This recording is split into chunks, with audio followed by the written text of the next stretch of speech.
Ladies and gentlemen, you type in Trump this morning, October 16th, Saturday, October 16th, 2021, after 4 to 5 years of investigating Donald J. Trump for allegedly conspiring with Russian operatives and Vladimir Putin, a Mueller probe, an investigation into his tax returns, a panel now for January, impeaching him also for pressuring Zelensky, which President Zelensky himself stated never happened.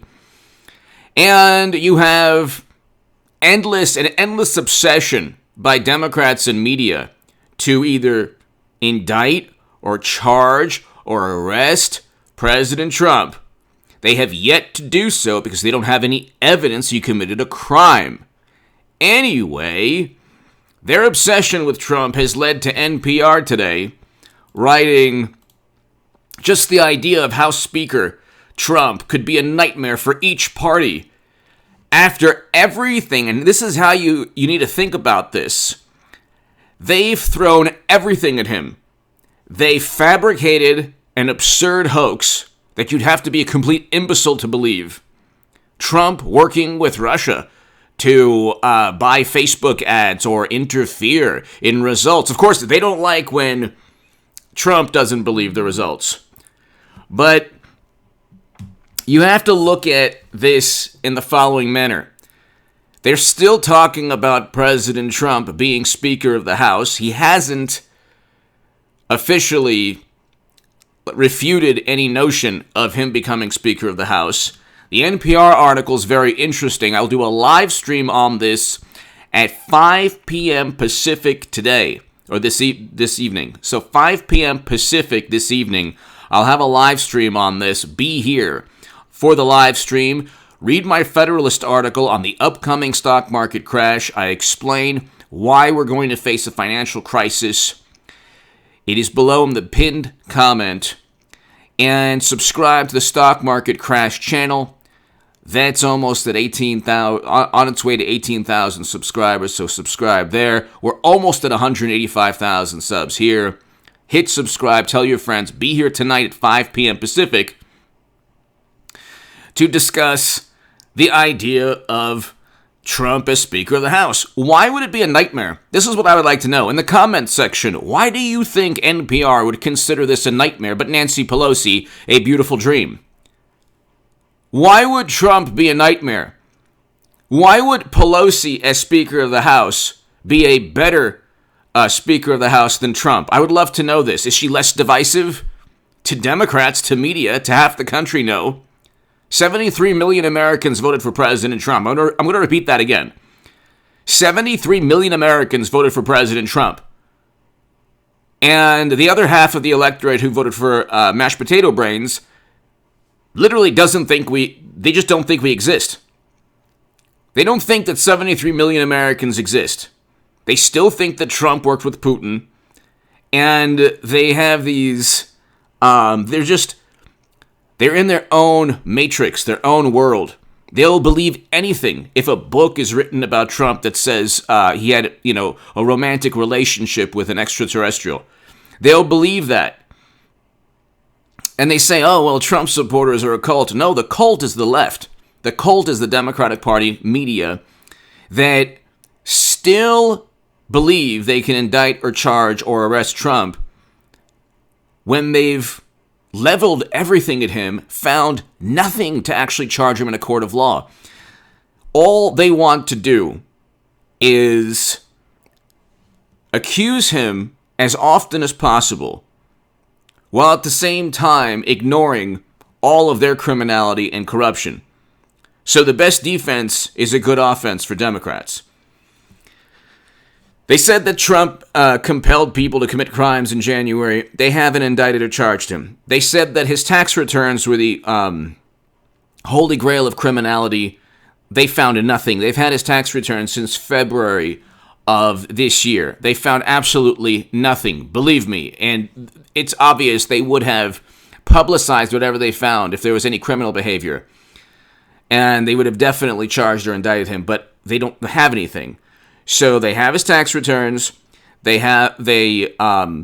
couldn't find anything. Mueller probe couldn't indict, charge, or anyone for working alongside Russian operatives.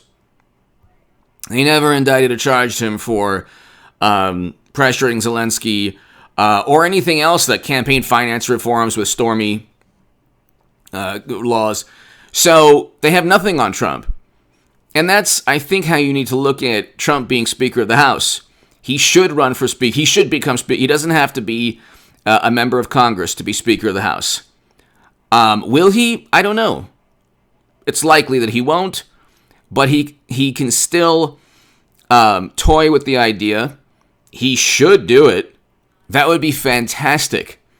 That would be absolutely fantastic, because you'd have the apoplectic, hysterical, maniacal reaction of Democrats and media. Every single day, they would obsess and just melt down. And again, there's also a negative to that, because Democrats and media derive a great deal of political momentum from indignation. They don't derive political momentum from any policies. You can see that they're not even on board with the infrastructure bill, which, by the way, is opposed by the National Association of Manufacturers. The National Association of Manufacturers, you can look this up, has stated that the infrastructure bill will lead to, we'll do it right now, will lead to 2 million jobs, or 1 million jobs lost. In a span of 1 million jobs would be lost in the first 2 years, to be exact, National Association of Manufacturers President and CEO Jay Timmons said in a statement. So this would be from the tax hike, 21 to 28%. So, and then you have the Business Roundtable against it, and you have the Chamber of Commerce against it also because of the tax hike. Then you're focused on climate change a great deal, when Biden's policies, when he first became president, helped spike the increase in natural gas. So natural gas is double the price now in the United States of America. European countries have done the same things. They've obsessed and tried to tailor policies towards addressing climate change. Now they have 5 times. Climate change is important, but Europe now has a 500% increase in natural gas costs. Then you have oil that could reach $100 per barrel. And eventually you're going to have corporate profits decline. You will definitely have corporate profits decline. Citigroup and Bank of America. Citigroup came out with great earnings the other day. Why? Its revenues decreased from lending, but they tapped into their cash reserves. And we pumped $10 trillion into the economy. Bank of America also tapped into their cash reserves. So we have $10 trillion pumped into the economy because a bunch of absolute maniacs and experts that Democrats revere only because they happen to agree with Democrats, not because they're experts, because there's never a consensus on the left or the Democratic Party media. They don't really cite a consensus. What they do is marginalize and disparage and try to silence and suppress any dissenting viewpoint, even within their own party. We saw what they did to Bernie Sanders, cheating him in 2016. But